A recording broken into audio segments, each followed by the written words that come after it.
de la Cour suprême qui l'a posé. Donc vous voulez savoir quelle est notre opinion. Donc il faut d'abord savoir que le verdict de la Cour suprême, comme on l'a dit, donc la Cour suprême est un juge du droit. Donc j'ai entendu certaines personnes dire, par exemple, que la Cour ne devait pas renvoyer, mais il faut savoir que la Cour a bien légalement cette possibilité de renvoyer. Et normalement, même en principe, la Cour, quand elle casse une décision, elle renvoie. Maintenant, elle renvoie devant peut-être la même Cour ou bien le même tribunal, autrement composé, ou bien la Cour peut même choisir un autre tribunal, comme elle l'a fait. Donc, elle pouvait, je me répète, renvoyer au même tribunal d'instance de Ziguinchor, mais autrement composé. C'est-à-dire, on va prendre un autre juge unique pour qu'il statue à nouveau sur l'affaire. Ou bien saisir le tribunal d'instance de Tambacounda, de Ziguinchor, de Kaolack, et en l'occurrence, la Cour a choisi le tribunal d'instance de Dakar. C'est légal. Mais la Cour également avait la possibilité, comme le précise la loi organique sur la Cour suprême, avait la possibilité en la matière de vider l'affaire. De vider l'affaire. Carrément, c'est prévu par la loi, si je ne me trompe pas, aux articles 54 ou 53 et suivants de la loi organique. Vider l'affaire à chaque fois que, par exemple, le juge d'instance ou bien le tribunal qui a statué a vraiment bien établi les faits, de sorte que la Cour suprême peut venir appliquer la règle de droit. La Cour, dans cette situation, peut bien vider l'affaire. Quant au fond, je dis quant au fond, parce que la Cour est un juge du droit, mais la Cour peut se transformer en juge du fond. Dans cette situation-là, la Cour pouvait bien le faire, et nous, on serait même d'avis que la Cour puisse vider l'affaire, parce que simplement, nous sommes dans la matière électorale, et qu'il y a des délais qui sont là, et comme nous avons eu à le dire, on risque aujourd'hui, si on continue cette procédure, voir un dommage irréparable se poser devant un potentiel candidat. C'est-à-dire, lorsque les délais concernant le dépôt des parrainages sera épuisé, mais la personne, elle est fort clos. Donc ça veut dire simplement que vous ne pouvez pas participer à l'élection présidentielle. Alors que dans ce cas d'espèce-là, la Cour avait bien légalement également cette compétence de renvoyer, mais de vider l'affaire, définitivement. Donc là, on se pose la question de savoir pourquoi ça a été fait.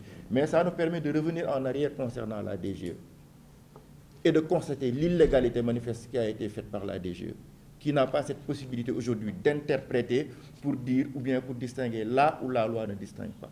Ce n'était pas l'affaire de la DGE.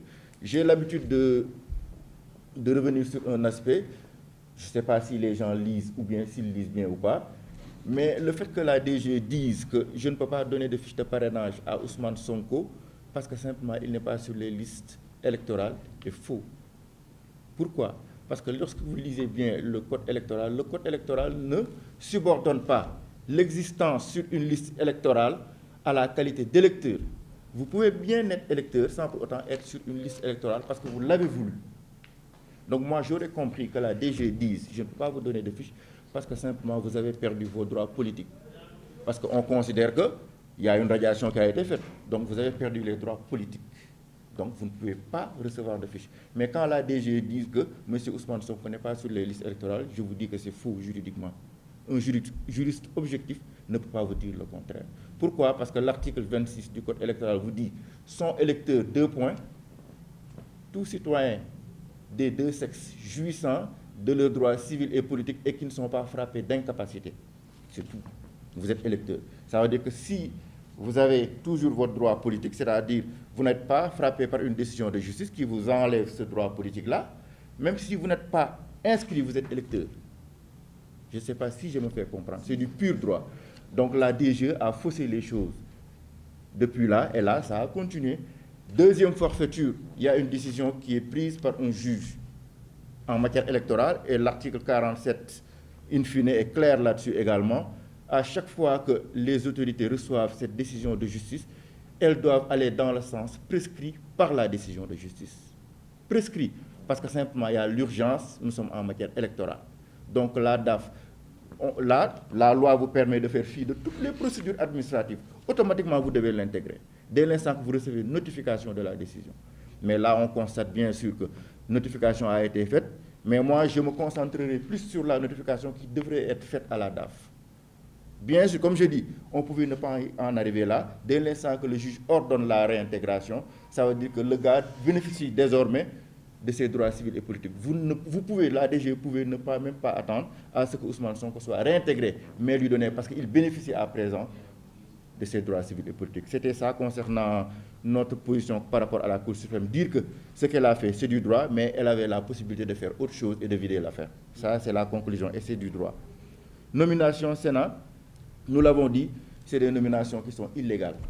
Simplement, le décret qui a eu à, comment on le dit encore, à, le mot m'échappe un peu, à radier, je ne sais pas le bon mot, en tout cas à prendre...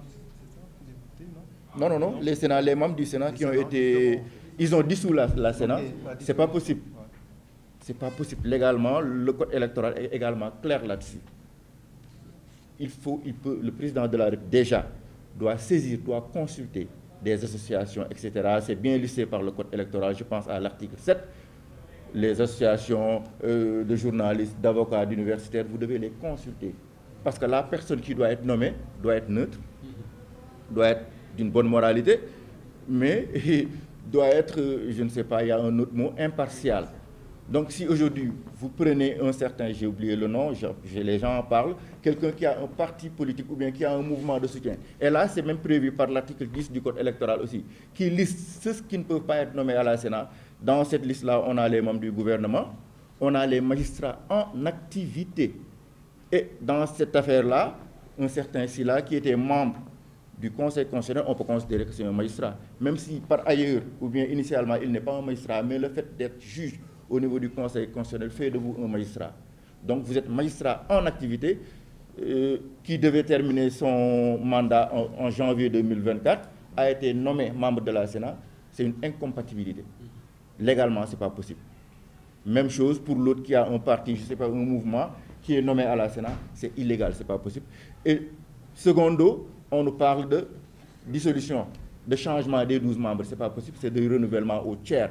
C'est-à-dire vous divisez par 3, vous renouvelez par 4 membres et chaque 3 ans. Mais vous n'avez pas la possibilité, bien que vous soyez tout puissant, chef de l'État, vous n'avez pas la possibilité aujourd'hui de déroger au texte. Alors que pourtant, quand un opposant ou bien un membre de la société civile déroge au texte, vous allez sévir. Donc de la même manière, un président de la République doit respecter les lois et règlements également. Procession qu'au CEDEAO, vous savez, les juges sont saisis souvent sur pièce. Et il faut leur donner des preuves. Voilà, il faut leur donner des preuves pour qu'ils puissent vous donner raison. Donc dans ce cas, je peux comprendre que la CEDEAO dise, par exemple, parce que c'est deux côtés. D'une part, la CEDEAO dit que je ne vais pas me prononcer sur la radiation de M. Ousmane Sonko parce qu'il y a une procédure qui est pendante dans les juridictions nationales. C'est acceptable et c'est compréhensible. De l'autre côté, il vous dit que je constate que les droits d'Ousmane Sonko ne sont pas biaisés. Je ne sais pas si elle l'a dit comme ça ou pas. Si c'est ça, nous qui sommes au Sénégal, nous savons que c'est faux. Parce qu'il y a des forfaitures quand même qui ont été faites et qui ont été dénoncées par nous tous. Le fait de barricader quelqu'un chez soi pendant 55 jours, aucune loi ne le permet ici au Sénégal. Ça a été fait par l'État du Sénégal, au vu et au su de tout le monde. Ça, je pense que c'est contraire aux droits humains. Et bien d'autres choses qui ont été perpétrées, qui ont été faites. Mais le fait également que la CEDEAO puisse approuver la dissolution du parti, je peux comprendre la position de la CEDEAO, parce que aussi la loi sénégalaise dit clairement et de manière simple qu'aujourd'hui, sur présentation du rapport du ministre de l'Intérieur, le président de la République a la possibilité également de dissoudre un parti. Si la CEDEAO se base sur ce décret de dissolution, la CEDEAO est en bon droit de dire qu'effectivement la radiation est bien légale. Dans ce cas-là, il n'y a rien à dire à la CEDEAO. Mais également, il faut comprendre que la CEDEAO a vu des forfaitures, elle devait quand même se prononcer sur ça.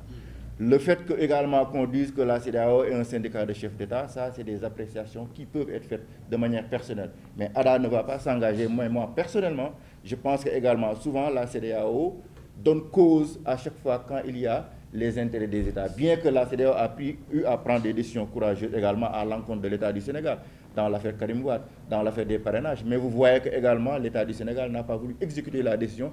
Pourquoi? Parce qu'il n'y a pas une possibilité de coercition aujourd'hui. La CEDEAO ne peut pas forcer l'État à aller dans le sens qu'elle veut. Et pourtant, l'État du Sénégal peut se targuer de la décision de la CEDEAO, mais quand elle l'arrange, quand elle ne l'arrange pas, l'État du Sénégal peut dire non, je ne vais pas exécuter. Donc cette politique de 2 poids 2 mesures également est à bannir dans nos États, surtout quand on parle d'État de droit. Quand on parle d'État de droit, il faut éviter ces ruptures d'égalité-là, mettre tout le monde sur le même pied d'égalité. procès de Sonko, droit à violation, position de Ada, droit des opposants. En général, nous voyons, nous tous, que effectivement, souvent, les opposants sont bâillonnés. Ça, c'est des constats. Si aujourd'hui, des membres de l'opposition viennent jusqu'à Amnesty International pour pouvoir tenir une conférence de presse ou bien une réunion, là, on constate que c'est grave. De la même droit que M. Amadouba a la possibilité de sillonner le pays, tous les autres membres des oppositions ont ce même droit-là. Également, je me répète, il faut éviter vraiment des ruptures d'égalité en question. Estimer, stabilité, voilà.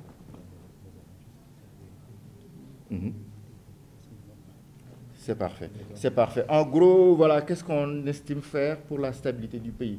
Continuer à dialoguer, continuer à dire à l'État que tout le monde doit être, comme je l'ai dit tout le temps, sur le même pied d'égalité et que la loi soit respectée. Mais on constate, nous, on l'a constaté que le droit, il est respecté si et seulement si il va du côté de l'État. Et s'il va de l'autre côté, on essaie de prendre des subterfuges. Voilà, le recours au niveau de la Cour suprême est suspensif. Mais non, c'est du droit. Non. Il n'y a que les nullards qui vont vous dire que ce recours-là est suspensif. C'est du droit. C'est des mathématiques en un moment donné. Le recours ne peut être jamais suspensif en cette matière-là.